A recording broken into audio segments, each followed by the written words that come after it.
Hello and welcome to the RotoWire Esports Show. My name is Ethan Sexton, and here as always is DFS Chan. Chan, what's going on today, man? Hey, not much. I'm ready for the 4-game slates to begin back up again. So I know it feels a little brutal, right? You know, we used to get 4-game slates starting on Wednesdays, and then we get 5-game slates on the weekends, and now we got to wait that extra day. But yeah, another 2-gamer today with just the LPL playing. Kicking things off, I think, you nailed it yesterday with that, needing the long stack to come from FPX. FPX with the speed run 2-0 over OMG today, man. Wasn't even close. 44 total kills in the 2 games for FPX. Just absolutely smashed OMG. Not much else to say about that series. It was just pretty one-sided stomp. Yeah, and Crisp, came back from the health, issues, and he looked pretty good. I mean, he looked seamlessly integrated into that team again. And yeah, I mean, the fact that LWX, their AD carry, pulled out Vayne tells me that I think he's, definitely more comfortable around Crisp. And I feel like they're now trusting him more to make some plays. And obviously Vayne is it's a risky champion.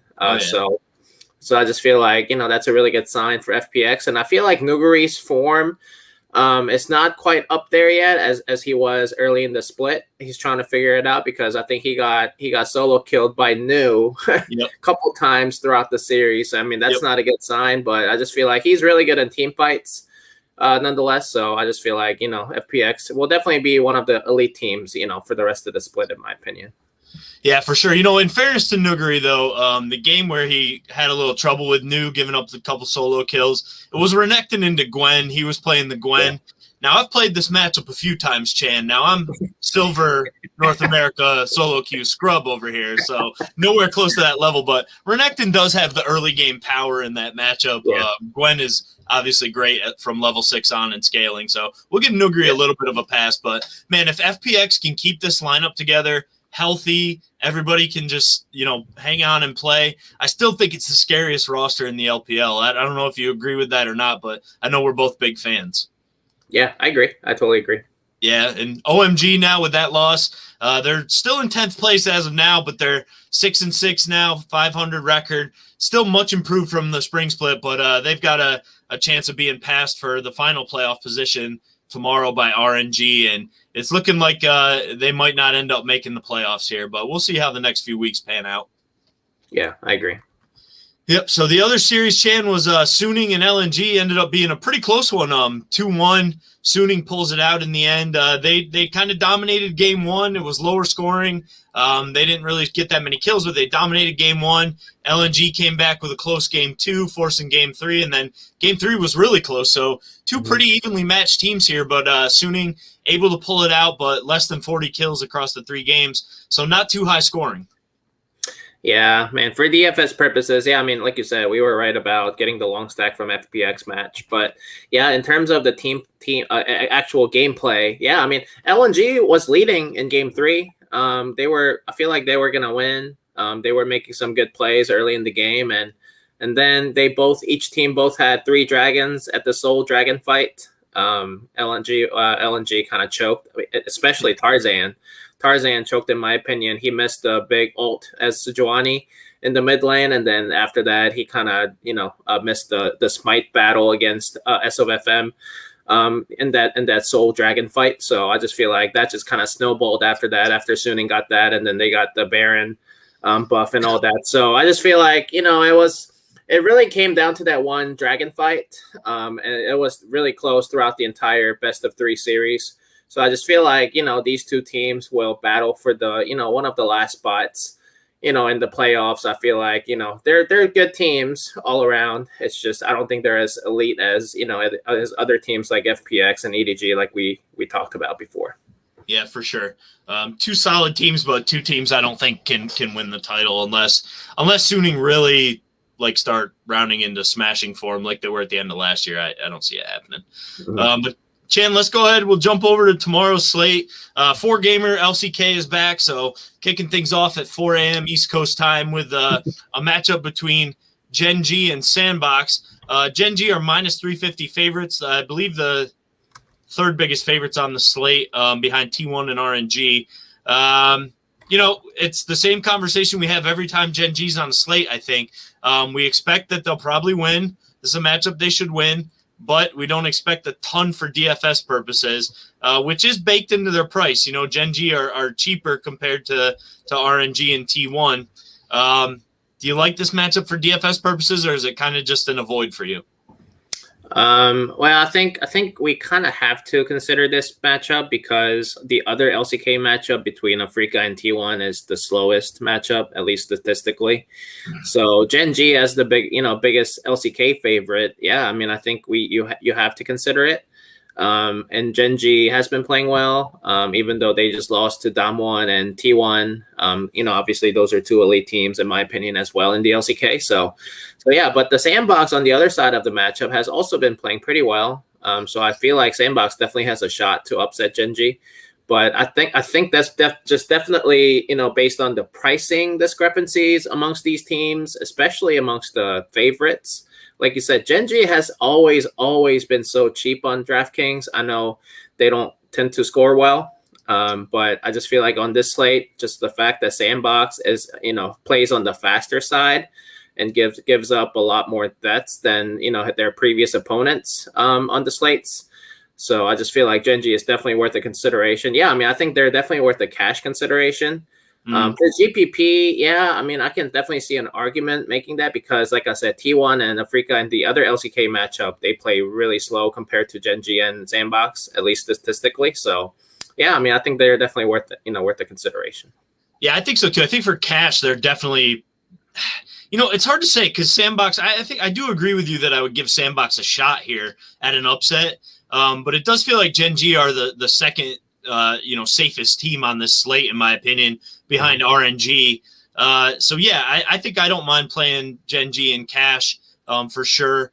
And then maybe if you play cash and then maybe try to take a shot with the Sandbox, a hedge lineup with Sandbox and some GPPs. But I do like that you brought up there's going to be a bit of a pace uptick tomorrow with Sandbox playing a bit faster. So maybe Gen G do end up scoring fairly well at a bit of a reduced price and reduced ownership likely because they're never too highly owned, at least in most GPPs. Yeah, exactly. And also just the sample size from the July games that they played in. They played 9 games so far in July, and their combined kills per minute has just spiked up very high. So their all game their combined kills per minute for all of their games throughout the entire split is 0.74, but only for July games they're at 0.87. So I mean that's quite an uptick, especially knowing that they played against some elite teams like Damwon and T1 in July. I just feel like that's quite a statement. I feel like Gen G has maybe is trying to play fast. I mean sometimes these elite teams experiment throughout the split. I just feel like they've been playing on the faster side, and like you said, combined with that, coupled with Sandbox's combined kills per minute, which is at 0.73. Which is pretty high for an LCK team. So I like that Gen G here. But for DFS purposes, I think they're going to be very popular. Just, the fact that they're priced very low, along with RNG, which we'll talk about next. I just feel like RNG, Gen G is going to be the chalky cash lineup stack, in my opinion. Yeah, for sure, and for good reason. I mean, we jump over the first LPL matchup. RNG are the biggest favorites on the slate, -800, so not as big as we sometimes see over in the LPL, right? But RNG, they're back in form, man. I don't think Ultra Prime are the team that can really threaten them. This feels like a pretty clean one-sided sweep for RNG. RNG are the most expensive team in every single role. And the team slot. So you got to pay up for them if you want to use them. Any hesitation in paying up for them, or do you think this is just too good of a spot? You got to get them in there. Yeah, I think it's a good spot all around for RNG. But also the one factor that makes me hesitant is that they've been winning a lot more games in July. But it looks like their pace has significantly slowed down a lot by a lot. So their all-around combined kills per minute is at 0.89, and that's also because they were just giving up a lot of deaths early in the split when they were losing a lot of games, because of the MSI hangover. But in July, their combined kills per minute in comparison is at 0.74, which is 0.15 slower than their all around combined kills per minute. So yeah, I mean, I just feel like that. I think RNG will definitely win. Now about the kill upside, yeah, I mean, I think people are gonna want to stack a lot of RNG because they're the biggest favorite, and they, people think that they play fast, but the fact that their July metric indicates otherwise, I might use a short stack for RNG in a lot of my lineups, and combine that with some other favorites like Genji and some other favorites, or some, even Sandbox or BLG that we'll talk about next.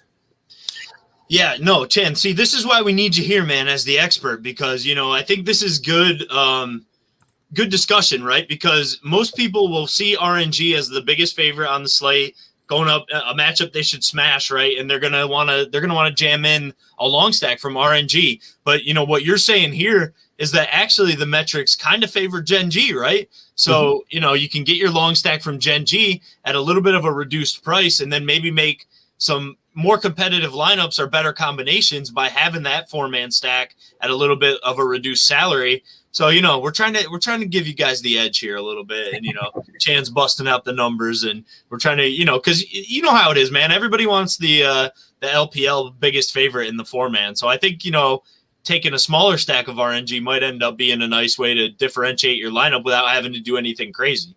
Yeah. And everybody should listen to you right there, because we don't say this often, but this Genji team actually carries a 0.87 combined kills per minute compared to RNG's 0.74 for July games. So Genji actually has a higher combined kills per minute compared to RNG, and they're priced way lower than they should be, in my opinion, especially in this matchup against Sandbox. So yeah, I like Genji long stack and then RNG short stack, for optimal cash lineups, just based on the Vegas odds and based on, like you said, the fact that they're the biggest favorite and we think they're the safest to win their matchups respectively. Yep, for sure. So moving on now, Chan, the second LPL game of the day, BLG going up against Rare Atom. Rare Atom are 7-4 on the year, 4th place in the LPL. BLG coming off that sweep of JDG yesterday, 7-5 in 7th place in the LPL. Sometimes these are two of the slower teams, right? We sometimes say they'd fit in well in the LCK. So I'm interested to hear what you think about the combined kills per minute in this matchup. Really good matchup on paper and to watch between two good, solid teams, right? So it should be a fun one to watch. But for DFS, does it feel like one that's going to be a bit slower paced? Yeah, it is definitely a slower paced LPL matchup. It's about at even or even a little bit lower than the Genji Sandbox matchup, which we don't say that often about, when comparing the LPL and LCK matchups. So yeah, it's definitely on the slower side for LPL purposes. So yeah, I mean, Rare Atom versus BLG, I mean, this is a very, very good game in my opinion. I do have a lean, but I just feel like it can go either way. Rare Atom is designated as a favorite here, but I just feel like BLG, after that, they look so impressive in that win against JDG, and just based on the opponent history, I just feel like BLG has lost to some good elite teams, really good elite teams, in my opinion, throughout the split. And I just feel like, just based on the recent form, I might have to give the edge to BLG. But as the odds indicate, I mean, I think this is a toss-up. Yep. Like you said, they both like to play slow. So really, there's no edge in playing style. I just feel like they play very similarly. But I do think BLG is a better, like a team fighting team compared to Rare Atom. So I just feel like the meta favors that, and I like BLG's chances here to upset Rare Atom, in my opinion. I agree with you. I was going to say I lean BLG as well. Not going to be surprised if either team wins, of course, like you mentioned. But, in a matchup that's this close between two similar teams, like if we were going to power rank these teams, they might be right next to each other, right? They're two similar level teams. Why not get a little bit of that salary savings by going to BLG? I mean, it's only a couple $100 in these roles. It's like $200 because it's the closest matchup. But, that can add up across a couple roles if you're playing this matchup and get you, some higher priced players with the discount. So I think I like BLG to win as well. This feels like a 2-1 either way, but should be a pretty close matchup and a good one. Yeah, and I do think for ownership purposes, I do think they're going to be pretty evenly owned between a Rare Atom and BLG. And also for those of you, who like to, talk about statistics, just for July games, which I look at, at times just to look at the recent form and recent statistics, BLG is superior to Rare Atom in every single metric that I usually look at, like jungle control percentage, Baron percentage, Dragon percentage, first tower, and first blood percentage. Literally, BLG is ahead of Rare Atom's numbers in every single of those categories. So, yeah, I mean, I like BLG's chances, but like I said, for ownership reasons, for DFS purposes, I think BLG is going to be, pretty highly owned in GPP contests, I think. So. Yeah, I think so too. So the last matchup of the day, Chan, the second one over in the LCK, we've got Afrika taking on T1. T1 fourth place at 7-5. Afrika 6-5 are in sixth place. Excuse me. This, T1 are pretty heavily favored. They're the second highest priced team in each role on DraftKings. But I think I lean and think that T1 are going to win, but I wouldn't be surprised if Afrika caused an upset here. T1 haven't been the most consistent team. And, I know I started this season off by saying I really didn't like Afrika's roster outside of Keen at all, but they've kind of proved me wrong a little bit. They've been pretty solid, so I could see an upset happening. Not sure that it's going to happen. But, for DFS, you said this is the slowest, I believe, combined kills per minute on the entire slate, right? So feels like an avoid either way for DFS. Yeah, by far, this is the slowest matchup. So unless you want to take a chance for GPP purposes, thinking that obviously there are going to be outliers to the numbers. So if you if you think T1 or Afrika will score well, they're definitely going to be, I think, two of the lowest owned teams, in my opinion, in GPP contests for the right reasons. Yeah. But sometimes it works out. I know Afrika, I think in the second to the last match series, I think they scored really well. But that was also based on the fact that they played against an LCK team that gave up a lot of deaths on average. But T1 is not that kind of team. Even when T1 gets behind, especially actually when T1 gets behind, they like to scale back and kind of just farm and, wait for the late game to kick in and fight around objectives. So I just feel like, either scenarios, whether Afrika is leading or T1 is leading, I just feel like this is not going to be a high scoring match, in my opinion. And statistics support that as well. But I do think T1 will win. T1 has been in better form as of late after the coaching change and after owner has been starting at jungle. I do think that's going to be the starting lineup, just like the last 5 that they started. And as you can see on the RotoWire starters lineup page. But obviously there is a risk for T1 if you play T1 players because it's the second LCK matchup and you're not going to get a confirmed starting lineup there for that game. So, but Afrika's lineup should be pretty safe. And Afrika, like you said, that's definitely have a shot to upset T1. Especially, when Keen, goes off. They definitely have a shot. So, yep. But for DFS purposes on its own, I just feel like I'm not going to touch this matchup. I'm probably going to full fade this matchup and just play with those 3 other matchups that are on the slate. Yeah. So you talking about lineups is a nice segue because we got a question from our super fan at this point, Sarugi. So, you got the super carry Doinby. You got the super fan Sarugi W here. He's coming in strong every day. He asked, how confident are we in the projected lineups for the LCK since they always come out late? It's really slate dependent, Sarugi, because, on a slate like tomorrow, both Sandbox and Gen G, this is the lineup they've ran the entire split. So those 2 lineups are pretty solid. Now, they do have backups in certain roles, but those backups haven't gotten any time at all. So those lineups are pretty solid. The Afrika lineup, like Chan mentioned, also incredibly solid. This is what they've played the entire split with. T1 is the one tomorrow to watch out for. Now, like Chan said, this is the lineup they've been playing with of late. But, Teddy's played games at AD carry. Cuz had played games in the jungle, and they also have backups in every single role. So their lineup is a frustrating one at times, but we both expect that this will be the starting lineup tomorrow because it's what they've been running lately. Some of the other teams that'll be on other slates, like Hanwha Life is the big one, I think, where sometimes they start Arthur, sometimes they start Johan, sometimes they start Morgan, sometimes they start Dudu. So it really depends on the team. But for tomorrow's slate, 3 of these 4 lineups should be exactly what we're going to get. And the T1 one we also think is what we have listed on the RotoWire site.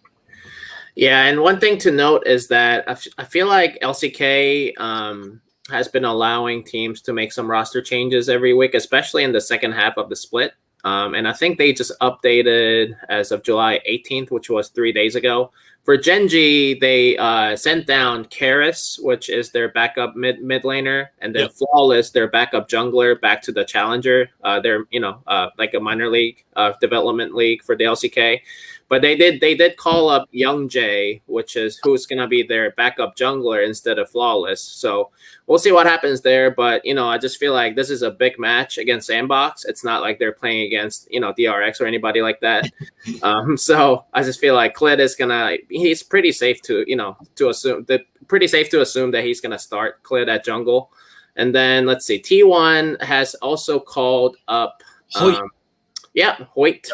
So at support. So, we'll see what happens there. But, Carrier has been just lights out lately as of late. So I just feel like Carrier is still going to start, in my opinion. And really for T1, I feel like every single position except for support had 1 or even 2 backup players there. But support position, Carrier really has been the only one until this week. So we'll see what happens there. But, Carrier has been playing well in good form and against Africa, a pretty good team and in the standings. I just feel like it's pretty safe to assume that he's going to start. But but with T1, you never know. So we'll see what happens there. But they did also one last thing about T1 is that they sent down Elim. They're one of the backup junglers back to the Challenger League. So I think it's safe to assume that owner's going to start, but we'll see what happens with, Cuz still backing up owner there. So. Yep. So, Chan, we got one. We're going to take one more question. So, Theodore Parson, he wants to know, would we consider a 2-2-2 lineup with 3 teams? For me, I don't think this is an optimal way to build, especially on slates that feature 3-game series like the LPL and the LCK. I think you just need way too much to go right. I mean, stacking is the optimal way to build for League of Legends with 2 teams, a 4-3 split. I still think that's the most optimal way to build. I think sometimes you can do a one-off in the team slot, potentially, and that's a way that you can differentiate your lineup as well. But I think a 2-2-2, not only do you need all 3 teams that you're using to win, you need all 3 teams that you're using to win and to score well, and you need the 2 players that you're using from those 3 teams to be the ones that score the best. So I think you just are asking for way too much to go right if you do a 2-2-2 lineup. Exactly. I wouldn't consider that stack unless you're playing in a deep GPP, like a big main GPP contest. I mean, I've seen that stack win before, but it's really rare. I'd say it's less than like 5%, odds that you're gonna have that, 2-2 stack with with one of those team slots, I guess, from one of those 3 teams. So yeah, like Ethan said, I mean, everything has to go right for you to kind of, get that right with those kind of stacks. I've seen 3-3-1, like Ethan said, where you get, you play one off either at player position or at team position.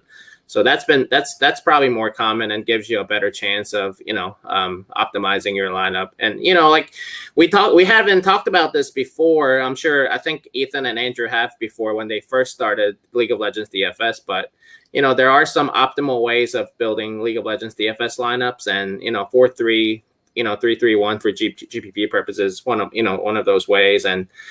But there are reasons for that because you're basically, banking on correlations. And usually in League of Legends games, the team that wins tends to score well. And, the players from those teams tend to score well as well. So, just the correlation. I mean, just with any DFS sports, correlation is very important. So just think about correlation when you build those 2-2 lineups. And, just based on the matchups and think about that. And I think that will be a good strategy, for you to use if you're going the route. Yep, for sure. So it is a way to differentiate, that's for sure, but you just need a lot to go right. That's all. Yeah. Chan, I think, we've summed things up pretty well here for tomorrow's slate. Anything else you want to go over before we go? Yeah, I think, like I said, RNG, Gen G, or Gen G, RNG in our case, will be the very popular stack for cash lineups, I think, and for the right reasons, in my opinion. But I do like the long stack, from Gen G instead of RNG.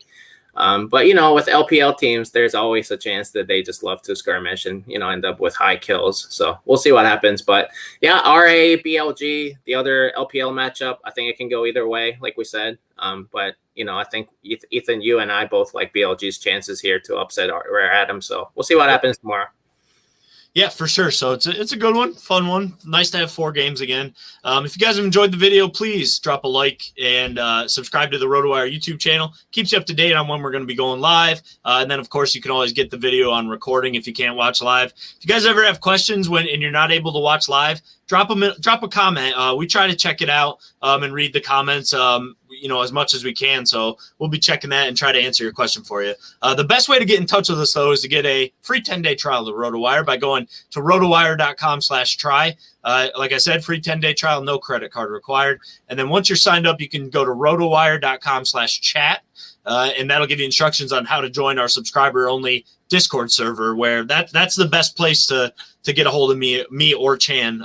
So I highly recommend that, even if you just want to check us out for 10 days for free. Chan, thank you as always, my friend. I will catch you tomorrow to talk about Friday's 4-game slate. All right. Good luck, everybody.